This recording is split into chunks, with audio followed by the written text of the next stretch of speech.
Et si je vous disais que ce n'est pas la paresse qui vous bloque, mais votre cerveau? Tu te réveilles un matin plein d'énergie. Tu penses à tout ce que tu veux accomplir, écrire ce livre, transformer ton corps, lancer ce projet, apprendre une nouvelle compétence. Mais quelques heures plus tard, tu es là, téléphone en main, à scroller sans fin, encore une journée passée à repousser. Tu te dis, demain, je commence, mais demain ne vient jamais. Pourquoi? Parce que ce n'est pas un problème de motivation, ce n'est pas un manque de volonté, c'est autre chose. Ton cerveau te bloque, pas par paresse, mais pour te protéger. Quand un objectif semble trop grand, trop vague, trop lointain, ton cerveau dit « c'est trop ».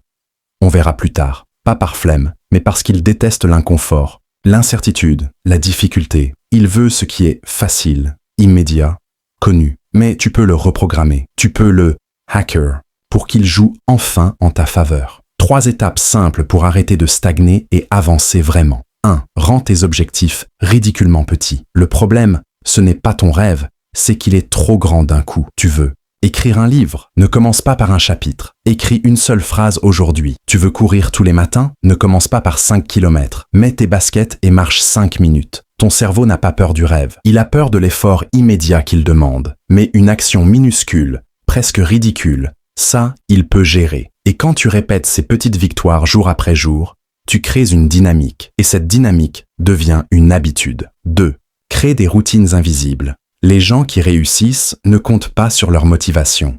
Ils comptent sur leur routine. Parce que la volonté, ça s'épuise. Mais une routine bien placée, ça te pousse même quand tu n'as pas envie. Tu veux lire plus? Pose un livre sur ton oreiller chaque matin. Tu veux boire plus d'eau? Remplis une bouteille et mets-la devant ton bureau. Tu veux avancer sur un projet? Bloque 10 minutes dans ton agenda à heure fixe chaque jour. Ces rituels simples, presque automatiques, créent la discipline. La règle d'or des 2 minutes. Tu veux changer ta vie? Commence par faire quelque chose pendant 2 minutes. Écris une phrase, range un tiroir, fais 10 pompes, parse. Qu'en réalité, le plus dur ce n'est pas de faire, le plus dur c'est de commencer.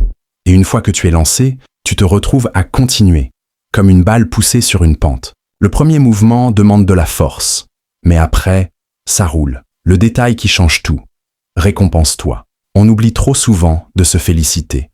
Mais ton cerveau, lui, adore les récompenses. Après tes 2 minutes d'effort, fais quelque chose que tu aimes. Écoute une musique qui te booste. Bois une boisson que tu adores. Prends 5 minutes pour juste respirer. Ça crée une association positive.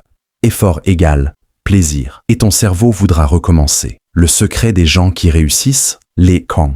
Personnes que tu admires ne sont pas meilleures que toi. Elles ont juste commencé petit et continué. Tu n'as pas besoin d'être parfait. Tu as juste besoin d'être constant. Les petites actions répétées chaque jour valent 1000 fois plus que les grands coups d'éclat. Alors choisis une chose, là, maintenant, et donne-lui 2 minutes de ta vie, pas demain, aujourd'hui, parce que tes rêves ne t'attendront pas éternellement. Et ce n'est pas en allant vite qu'on gagne, c'est en ne s'arrêtant jamais.